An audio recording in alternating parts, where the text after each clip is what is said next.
Good morning, Hector. This is Mick Kewen, and this Hi, is Janet. Hector. We are at 1818 Grayson Street in Charleston, South Carolina.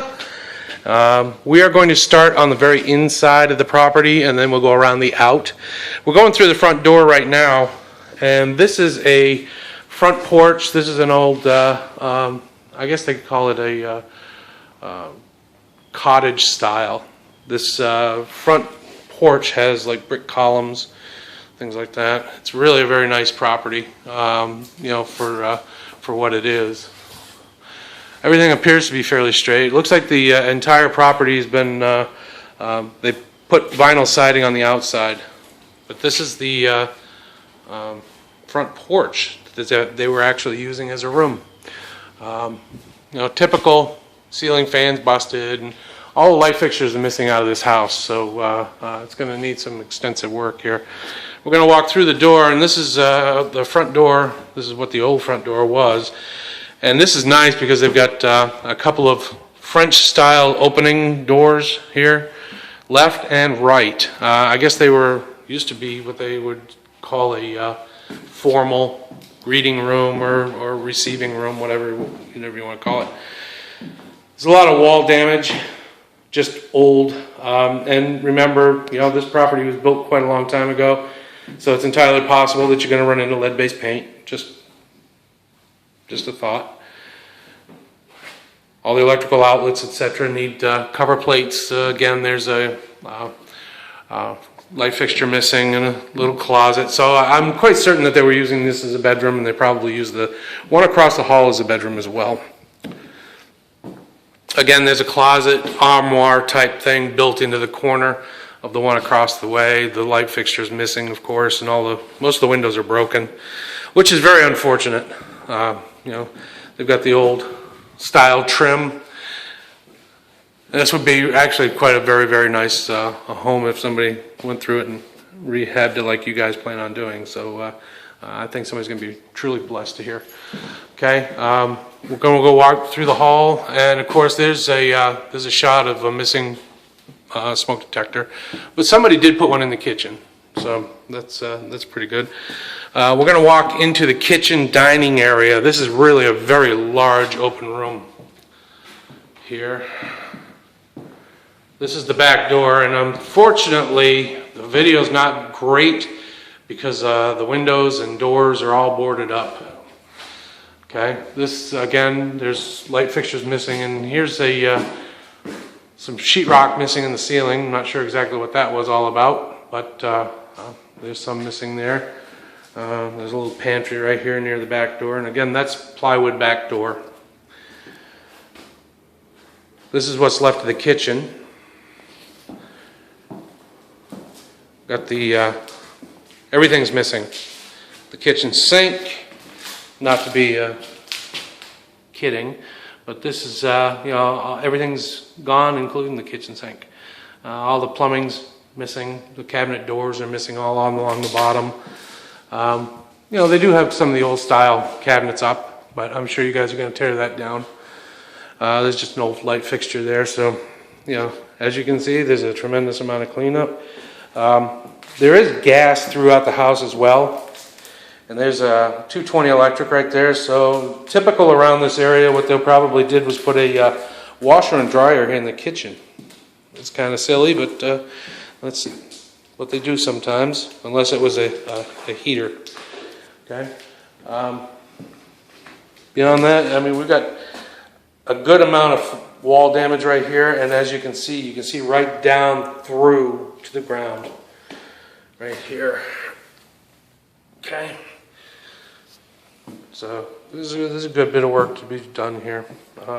Again, there's another gas line right there, and that's probably for a wall heating unit, which is typical for houses of this age. There's electrical conduit right there, and this is probably where your electrical panel used to be, and I'm quite certain it's all been stripped out. We're going to walk into the bathroom here. Bathroom floor, somebody put a piece of board down here because I'm sure it's excessively weak. Lavatories here. Looks like somebody was in the process of trying to steal the I guess you call it a medicine cabinet, it's hard to tell. Somebody's done something there. All vinyl floor, just everything needs to come up. You know, they've gone through and taken all the copper pipe and all the brass fittings, and that's everything from the plumbing that they can get their hands on, unfortunately. You know, they left the throne. That was nice of them. We've got a light fixture that's still intact. I'm sure you're probably going to want to replace that. But, I mean, it's your standard, ordinary bathroom.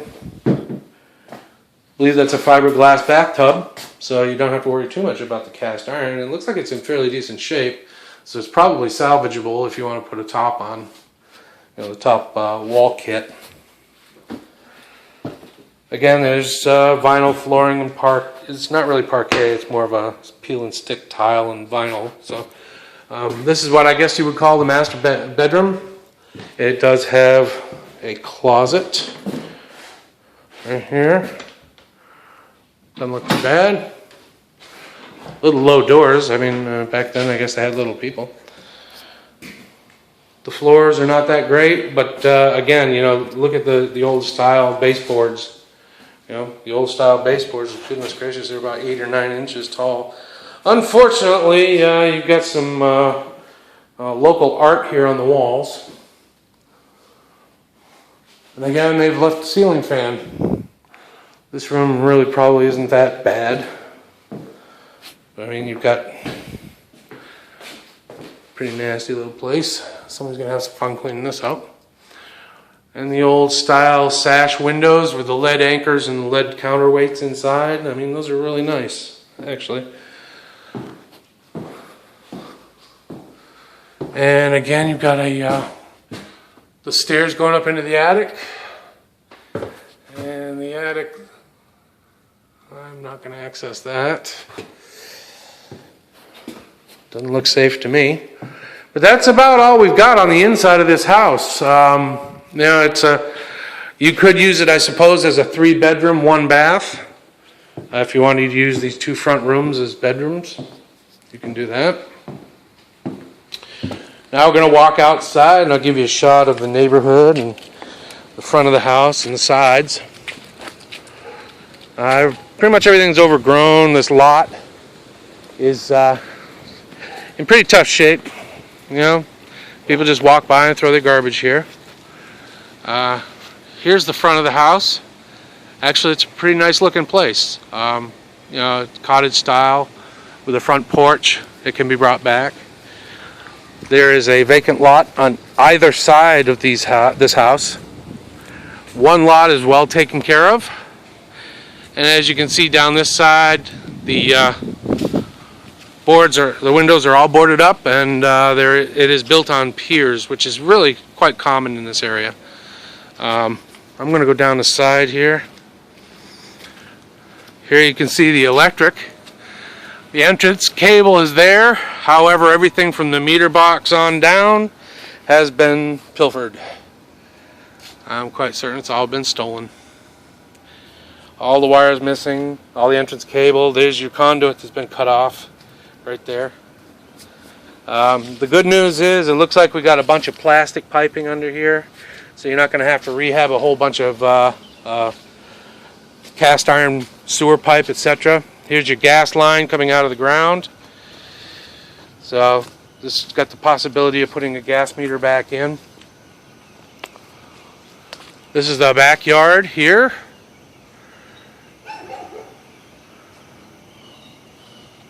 Not huge, but you know, I mean, it's kind of private back here. And here's the back of the home. Nice little porch to do something with. Looks like the columns and the piers are all nice and straight. So that's got a good possibility. They've wrapped and capped the posts. That actual floor is that is a concrete slab. Looks like somebody poured that nicely, so that'd be nice and tough. Don't worry about termites there.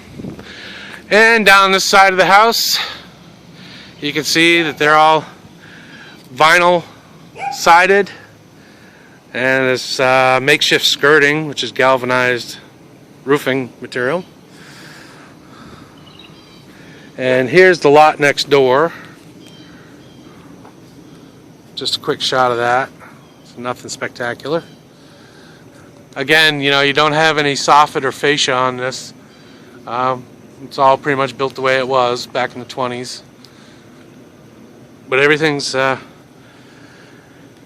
been boarded up to keep the locals out. Apparently there's a lot of vagrants and a lot of kids using this place for whatever they wanted to use it for.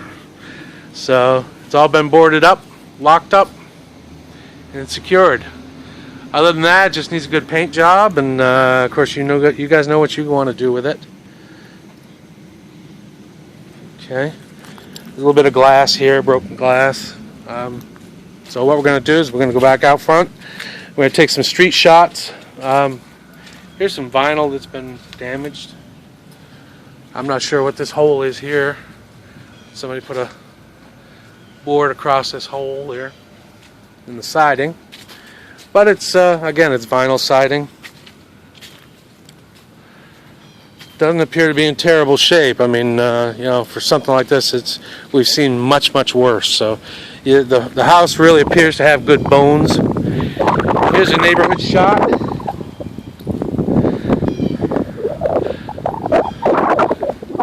Going out in the street. There's a home for rent across the way. You know, nice older brick, small, probably 2-bedroom, 1 bath, pretty common.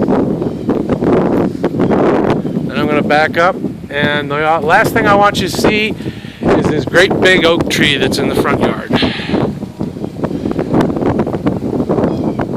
It is a very large oak tree, branches overhanging.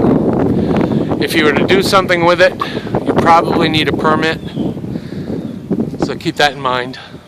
But other than that, we're good.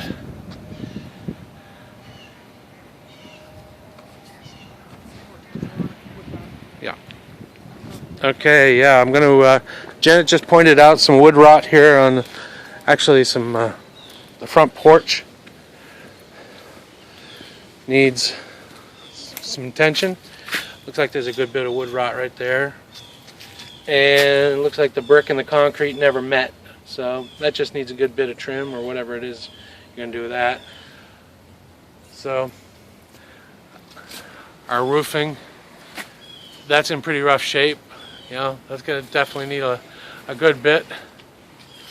And there's some of your wires hanging down when they tried to steal the wiring.